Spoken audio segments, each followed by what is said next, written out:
imivu uriya muri kontawo Paul aravuga ngo nagwanye intambara nziza arinze ibyo kwise bamukubise inkoni 39 bamukubise inka bamuteye amaguru ngo kenshi yari mu kaga gatewe n'abene wabo b'apagani ariko ngo arihangana nagwanye intambara narizo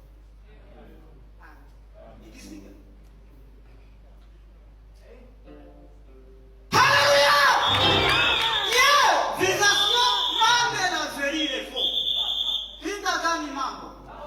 zungumuza mambo nyakati sikia atize kilima atala aborbe sikiliza habari njema iletayo amani kwa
ijambo ry'Imana rigize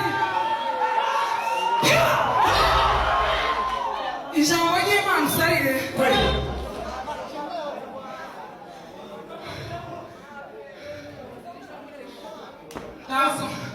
ntabwo abantu b'abagore bangana kukugana ndi mu bana batatu nta muntu w'umugore umwana kukungana woza gukungurira mu ikanisa rero bano bagabo bose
inzira y'intoki yanyuze,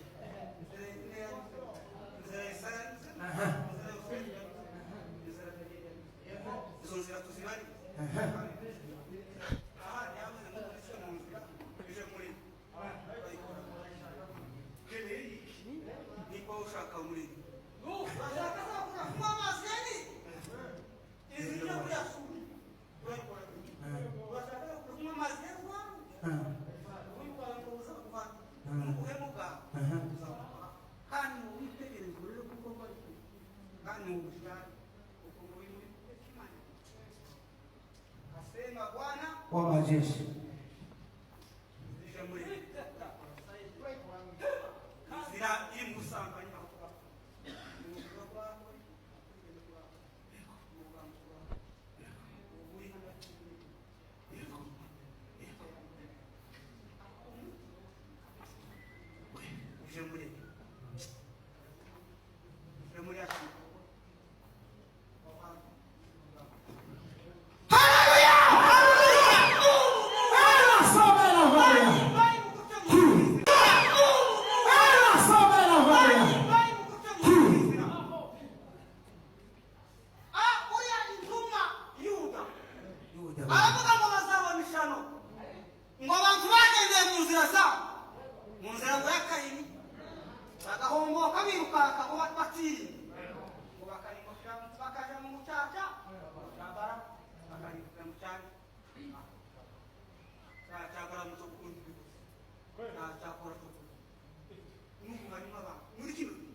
Uzemeko.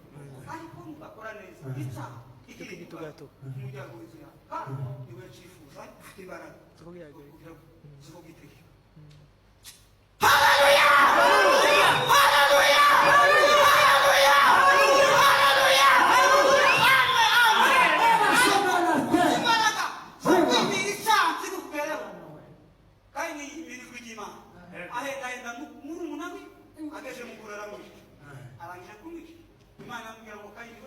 Amaraso ya mumuna wawe yageze imbere yanjye arataki icyo wakoze ni ishano wayibitamo wayizereza isi kandi umuntu wese uzakubona azakubona n'ubu nyina y'abantu bari mu nzira zayo bakaye bari mu kureba abakora ibyiza